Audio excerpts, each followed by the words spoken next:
Well, happy Friday, everybody. Welcome back to the Daily Six. Man, this has been an amazing week here, and I hope you've been enjoying it with us. We're going to be hanging out with our friends one more time in Hebrews chapter 11. So can you get Hebrews 11 open? We're going to hear what Mason's favorite story is out of this. Hebrews 11, get it open. Come on with us.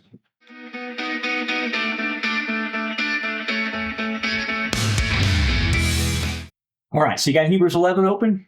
Look at it in verse 17. It says that by faith, Abraham, when God tested him, he offered Isaac as a sacrifice. And he who had received the promise was about to sacrifice even his only son, even though God said to him, it's going to be through this. In verse 19, Abraham reasoned God could raise the dead. Figuratively speaking, he did. And so by faith, Isaac blessed Jacob. Verse 21, by faith, Jacob, when he was dying, he blessed each of Joseph's sons. The worship leaned on the top of his staff. And by faith, verse 22, by faith, Joseph, when his end was near, he spoke about the exodus of the Israelites from Egypt and gave instructions about his bones. So Joseph kept moving through faith. But Mason, in this text here, he skips the tough part of Joseph's story. Yeah. Look, you told me when the camera wasn't running that Joseph was kind of your favorite in the Testament. Tell us why. So if I were to paint you a picture before we start in Joseph, when I was 17, about to be 18, coming out of high school, I'd worked out one day and started developing some joint pain in my knees. And I was like, that's weird. Okay, maybe I did something wrong. So for 2 weeks, I had this joint pain and it kept getting worse and worse and worse. And then it continued on into the rest of my joints. And for the next year, I basically became bedridden with so much joint pain, and with my spleen had become swollen, and we had gone to cancer doctors, blood doctors, all sorts of different doctors, and no doctor could figure it out. Nothing on blood results, nothing at all other than the pain itself and the swollen spleen. And each night it had gotten so bad that I wasn't sleeping, that when I laid down, I sleep on my stomach. That's the only way I've ever been able to sleep. My spleen would push up into my lung and take my breath away. And as I was laying in bed each night, I prayed this prayer: Jesus, if this is your will for my life, take me out. I can't stand this season. I can't stand this season that I'm in. I want to be out of it. Please take me out of here. And we see that with Joseph. We see that though he was living faithfully, when sin was at his door and he fled, he did the right thing. But still, he ended up in a prison. It had consequences that was not his own. Yeah, and you're coming out of Genesis chapter 39, right? Yeah. Where the story, just for anybody who doesn't know the story, Joseph went through he was sold by his brothers into slavery, and then he ended up in prison, and he ends up in charge of an Egyptian official's home, but then he's tempted. This Egyptian official's wife wants him to sleep with him, and he flees and all this. And then he ends up back in prison, and it gets worse and worse and worse. So this builds your faith in what you're going through. Yeah. Tell us how. So just like Joseph, he ends up in this prison.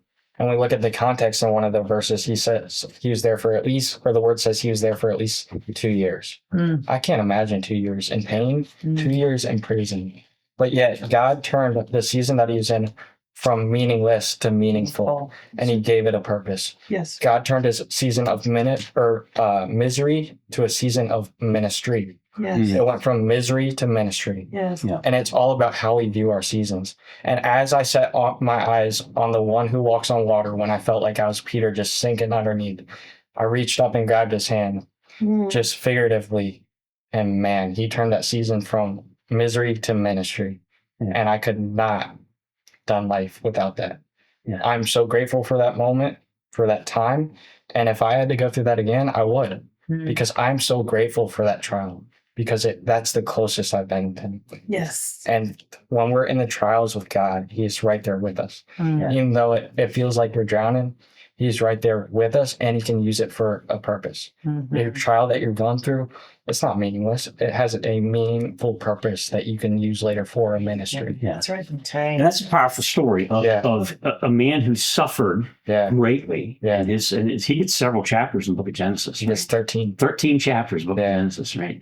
He gets all these stories because he suffered, but yet he continued to persevere in faithfulness. Indeed. So as you read that story, it shaped your faith. It does. You were able to connect it right Yeah. to what was going on in your life Indeed. at that time. And I remember, Mason, I remember when that was going on, and you were in front row every Sunday morning with your hands in the air, Yes, and Yeah.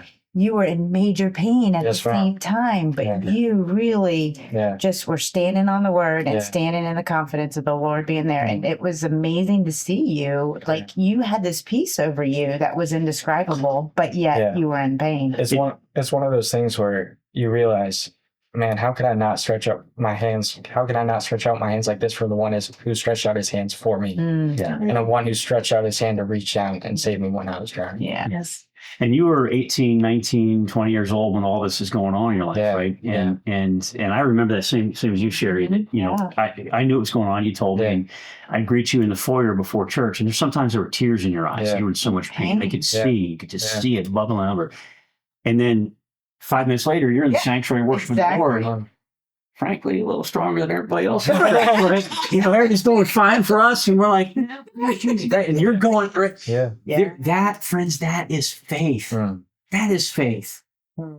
Can you give God 6 more minutes this Friday morning? And I want to challenge you to pick up in Hebrews 11, verse 32 to the end of the chapter. I'm not going to read it for you on the screen here. Get your own Bible open. Read it for yourself. Hebrews chapter 11, verse 32 to the end.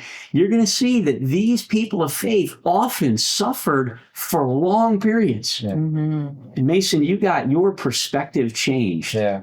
about your own suffering when you could connect it to a biblical hero Mm-hmm. and the faith they had that built your faith. 100%. Yeah. Guys, give God 6 more minutes. Mm. Ask the Lord to build your faith. Study the end of this chapter, Hebrews 11. Get it open, read it, and let the Lord change you. Mm. And coming back on Monday, guess who's still going to be sitting around this table right here on the Daily 6? 6 more minutes. We'll see you on Monday.